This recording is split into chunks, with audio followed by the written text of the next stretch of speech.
হরগৌরী প্যাসোটেলের আজকের পর্বে আপনারা দেখতে পাবেন যখন গৌরী গুবলুকে গুবলু করে ডাকে তখন গুবলু এসে গৌরীকে বলে, কিরে তুই গুবলু বলে কাকে ডাকছিলিস? আমার নাম তো দিব্যলোক, তাই না? এরপর গৌরী বলে, আচ্ছা তুই কি শুনলি? আমি তো সেই নামেই ডাকলাম। এরপর সুস্মিতা বলে, কিন্তু আমি তো গুবলুই শুনলাম। তখন গৌরী বলে, সত্যি এই বাড়িতে না কি বলি আর কি যে শোনা যায়। আচ্ছা তোমরা খাবারটা খেয়ে নাও। এরপর সেই মেসে থাকা 3জন মেয়ে আসে, এসে বলে যে আমরা কি এখানে খেয়ে নেবো নাকি হোটেলে খাবো। এরপর গৌরী বলে, এ কি তোমরা আজকে খাবে নাকি? তখন সে 3জন বলে, কেন আমরা তো কেউ না করিনি যে আজকে খাবো না। তখন গৌরী বলে, না মানে আজকে তো পৌষ পূর্ণিমা। এরপর সে মেয়েরা বলে যে তাহলে কি ওরা তো খাচ্ছে, আমরা কি খাবো না? তখন মহিষ্মতি এসে বলে যে ওরা তো বিবাহিত নয়, কিন্তু তোমরা তো বিবাহিতা, তাই তোমাদের স্বামীর মঙ্গলের জন্য এই উপোসটা রাখতে হয়। এরপর সেই 3জনই বলে, ও আচ্ছা, আসলে আমরা ভুলে গিয়েছিলাম। একদিকে মহেশ্বরী দেবী গৌরীকে বলে, দেখ তোর যদি ইচ্ছে হয় তাহলে তুই এই উপোসটা রাখতে পারিস, নইলে আর কি, রুদ্রই বাকে ওকে নিয়ে এত আর ভাবতে হবে না।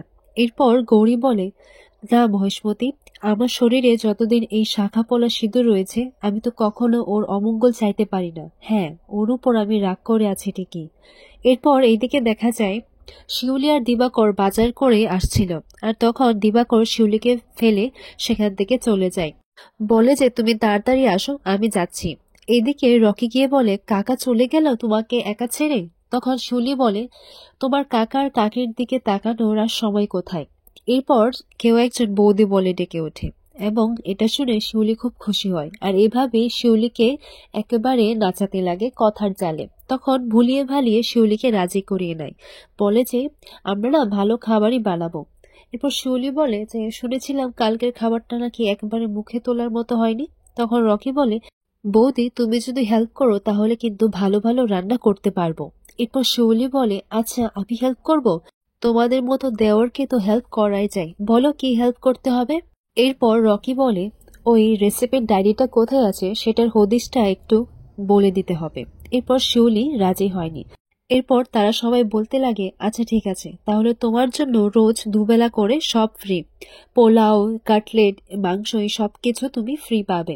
এরপর এটা শুনে শিউলি রাজি হয়ে যায়, আর ডায়েরিটা কোথায় আছে সেটা তাদেরকে বলে দেয়। এরপর তারা সেই ডায়েরিটা চুরি করতে রাতের বেলা যায়, আর এটা নিয়েও তাদের মধ্যে ঝগড়া লেগে যায় যে কে আগে যাবে। এরপর রুদ্র বলে, থাক তোদের যেতে হবে না, আমি যাব। আর এমন সময় রুদ্র যখন সেখানে গিয়ে পৌঁছয় তখন সেখানে গৌরী ওই ছায়াটা দেখে নেয়, আর সেই ভয়ে রুদ্র আবার নিচে নেমে যায়, বলে যে চুরি আর করবো, একেবারে বাঘের মুখে গিয়ে পড়েছিলাম, আমাকে দেখতে পেলে তো আমাকে চুরি করে ভরে রাখতো ভেতরে। এরপর অতীশ বলে, আচ্ছা ঠিক আছে, আমি ভেতরে গিয়ে টুক করে লাইটটা অফ করে দিচ্ছি, আর তুমি তখনই চুরিটা করে নিও। এইদিকে গৌরী ভাবতে লাগে, মনে হলো কারোর একটা ছায়া দেখতে পেলাম, মেয়েরা নয়তো, দেখি তো ওদের ঘরে গিয়ে।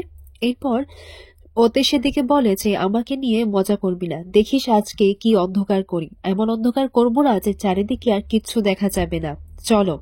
এরপর দেখা যায় যে সেই মেসের মধ্যে একজন মেয়ে, সে লুকিয়ে লুকিয়ে খাবার খাচ্ছিল, বলে যে ভেতর গেলেও তো তারা দুজন দেখে নেবে আর ভাববে যে আমি বিবাহিতা নই, এখানে দাঁড়িয়ে খেয়ে নি। আর এমন সময় গৌরীও সেখানে চলে আসে, আর ও বলে, এখন কি করব আমি, কিছু বললেই তো বুঝে যাবে।